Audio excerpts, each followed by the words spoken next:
Google had a big event this week talking about the future of search. This year, they made one thing clear is that Google is rebuilding the internet around AI.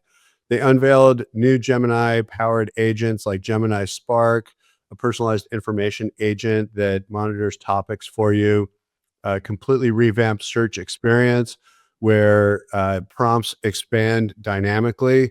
Documents can be uploaded directly into search, and AI can even generate mini apps around the search queries that you have. Greg, you wanna talk a little bit about the announcements that were made at Google I/O this week? Sure. This is, as you said at the top of the conversation. This is their annual developer conference, which they began in 2007 in San Jose, called Google Developer Day, and became Google I/O. And now it's a sort of a global event through via streaming and in-person attendance.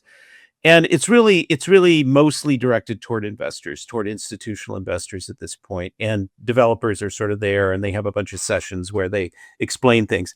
And they dumped a ton of AI related announcements. It was all about AI and Google's momentum in AI. So we don't have time to go through all of them, but there's some selected things that are pretty interesting. So they said they kind of made the search box on google.com more functional. They said, Elizabeth Reed, who's the head of search, said, this is the biggest change to search in 25 years, which is basically their entire, kind of existence. Yeah. And really briefly, you can now, search is multimodal. I mean, it was before in different ways, but now you can upload documents and images right into the search box, and Google can iterate on those basically in the same way that you could with Gemini. And as you said, the search box will expand to accommodate your query. So they're encouraging you to write really long queries, and then they'll decide where to dump you, traditional results or AI mode. And they're trying to bring together AI overviews in AI mode. But among the sort of more interesting things, and Sundar Pichai, the CEO, talked about this in a podcast a few weeks ago, is turning search into a kind of orchestration layer for agents. And they have now introduced the first of what are going to be a series of agents or agentic capabilities. And this is information agents, where you're just tracking the financial performance of a company, or you're doing persistent research on a trip, or, there's any number of scenarios. It's like Google Alerts, but powered by AI. And every day you'll get some update. ChatGPT has a weak version of this that I don't know if anybody's using it, but they envision agentic booking, agentic shopping. Think I'm looking for a product, and when it hits this price threshold, buy it for me, that kind of stuff. And this is all going to be playing off of search. I mean, they have many front doors into this functionality, but search is kind of the big one. They also talked about agentic, quote unquote, agentic coding in search, which is really the creation of dynamic interfaces to respond to your queries or prompts that will illustrate a proposition or better deliver information. And associated with that is a thing called generative UIs, which are highly personalized UIs, also interesting. And that I'll stop there.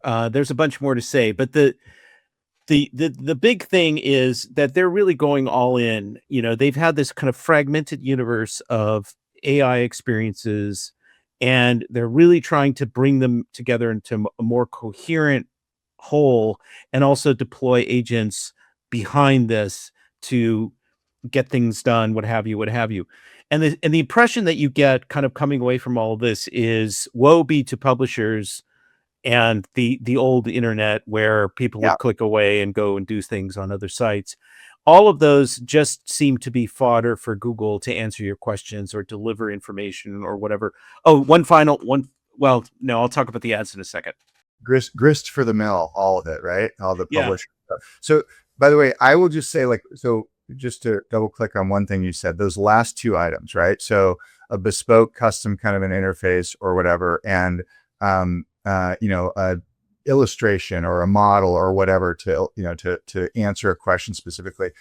I think we had kind of referred to this at one point prior, but this is the equivalent of building a website on the fly to answer your question and then delivering it to you. So it's almost as if Google is saying, well, this this website says, excuse me, website should exist. Like this website, an answer to this question, the form of a website that shows these things, sure ought to be out there, but I can't find it, so I'm going to build it and I'm going to give it to you. So it's sort of like just in time invented search results in a crazy way.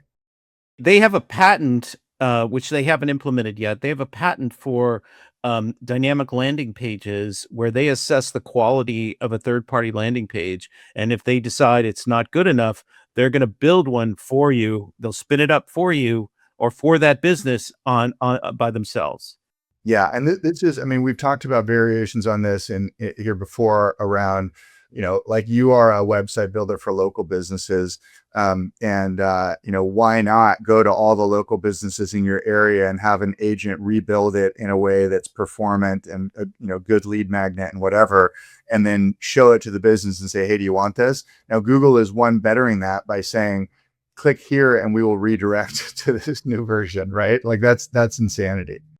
And what's that say for the small business agency space if Google's going to do it for them? It says bye-bye. Well, I mean, I think Google certainly put some pressure on them. The Achilles heel here from small business point of view is that Google doesn't have service.